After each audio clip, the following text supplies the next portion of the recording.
When I say the weather is horrendous, terrible, it's bad today.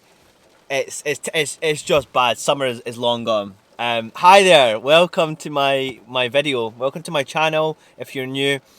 Today's going to be a bit of a different one. I'm going to sit in my car, make a coffee, and I'm going to share my tips for beginners car camping, or just tips in general, even if you've done it a few times. So sit back, relax, let's talk about car camping, let's talk about things I've learned, good things, bad things, what not to do, what to do, etc. I'm going to jump in the back so I can make a coffee. Let's do it. I was going to keep the door open to... Oh no. Nope, it's definitely going to have to stay shut. I can't reiterate how bad it is. But let's get cozy up in here and let's make a video.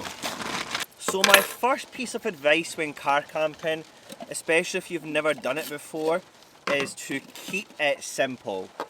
Don't watch people like me or whoever else and maybe see all these different car camping gadgets and all these different things and then just go and get loads of car camping accessories, etc. Don't try and overcomplicate your first ever trip as well.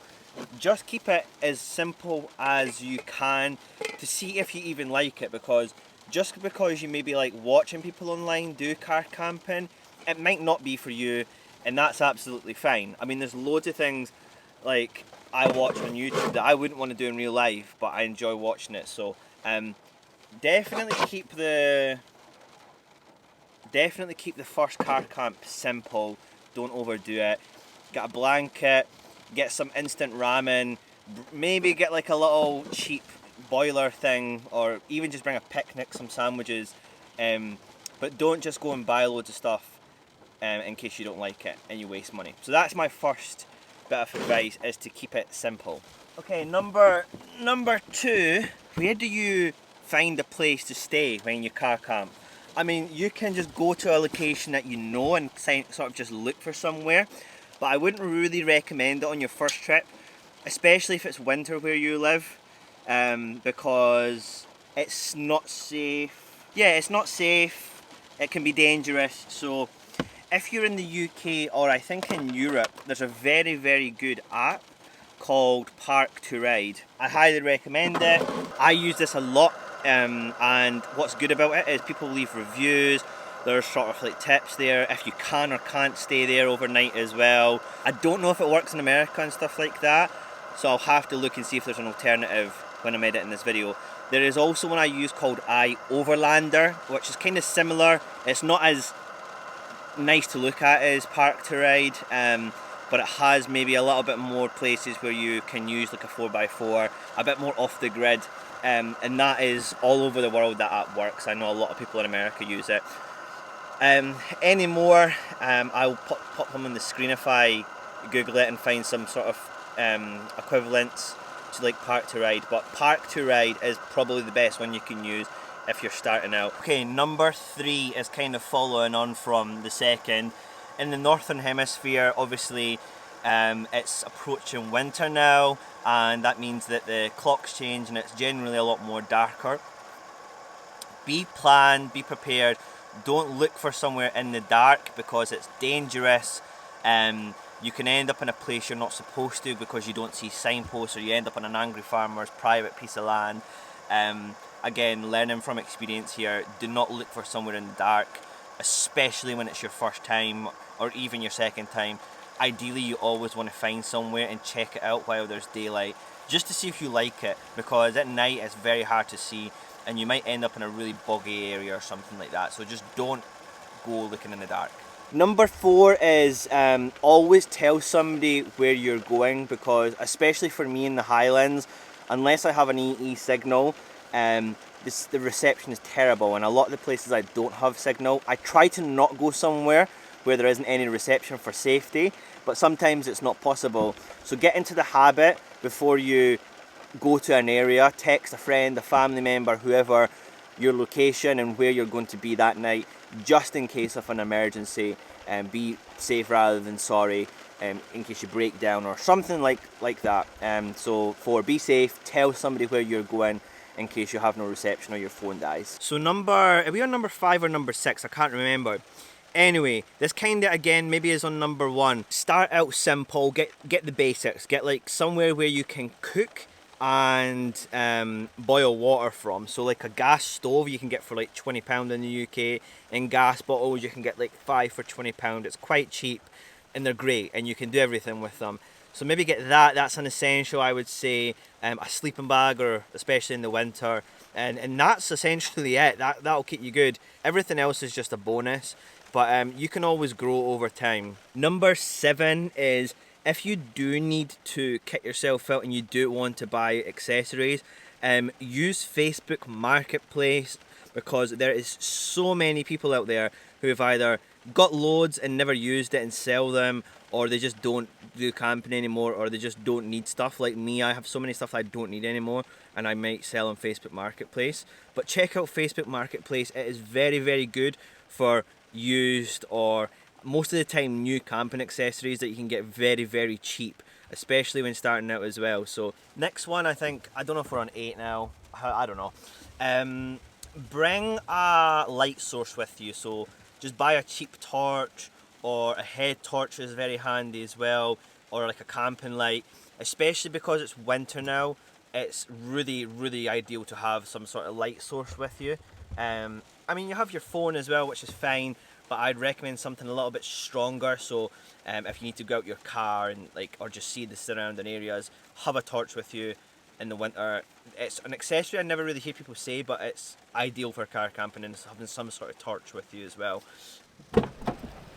Woo! Shite! Oh my god! It's fucking stormy out there, man. I had to move to the front of the car because my camera is dying and I have to put it on charge. So let's finish the video here. Okay, so the next one is every car camper's worst fear: boy racers. The bane of all car campers' joy and fun is 18-year-old spotty teenagers rocking up at 11, 12 p.m, 1, 2 a.m. in the morning when you're trying to get your beauty sleep because you're old like me and you need it. And they come in their Ford Focuses and their Volkswagen Golfs and ripping about the place, and it's just a nightmare. And you're worried that they're going to get bored and throw stones at your car or some shit like that.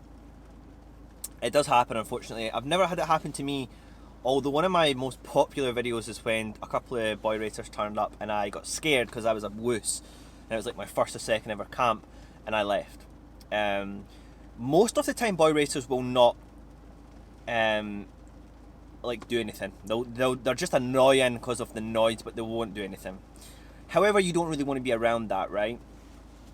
So to avoid that as much as possible, do not park and camp in car parks that are near towns, cities, etc. And you have to get yourself in mind of an 18-year-old. Where can I go to smoke weed, probably smoke fags, and not be around anybody? Like dark car parks that are just outside a town or something like that. That would be my advice. Try and avoid car parks as much as possible. And last but not least, just get out there and do it, right? Like, don't let the fear of something going wrong stop you, because there is no point getting worried and scared about something that hasn't happened. I mean, that's just advice for life in general. So much scary things can happen in the world, but the chances of them happening to you are probably very slim. Camping in your car is a lot more safe than sleeping in a tent, right? Because you're secure, you're locked in your car. So yeah, that's why one of the reasons I like car camping is it's a lot safer, warmer, and I have protection. So don't get scared. Just get out there and get into the wilderness, because it's so worth it and it's such a great experience to get out there, especially into the wilderness. Because I don't really love camping in tents either, and that's why I never really camped throughout my life. But this is a whole new ball game. and it allows me to go into the wilderness but have like the little small home back there. So yeah, get out there, don't be scared, don't be put off by other YouTubers and stuff like that.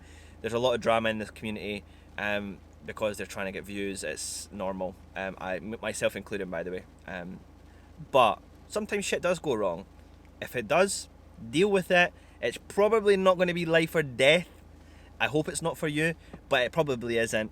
It might be a minor inconvenience, but you will handle it and you'll be fine.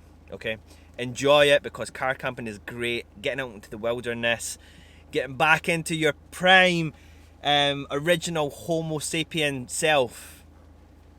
Do it. Get out there, smell the fresh air, enjoy yourself. But apart from that, that is it from me. As mentioned, I'm going on vacation for about a week, and that might mean a little delay in videos, but after that we're going on a lot more trips, including the NC 500, and it'll be my first time doing it, and I cannot wait. So yeah, until then, have a great day wherever you are in the world, and I will see you very soon, hopefully in better weather. Goodbye.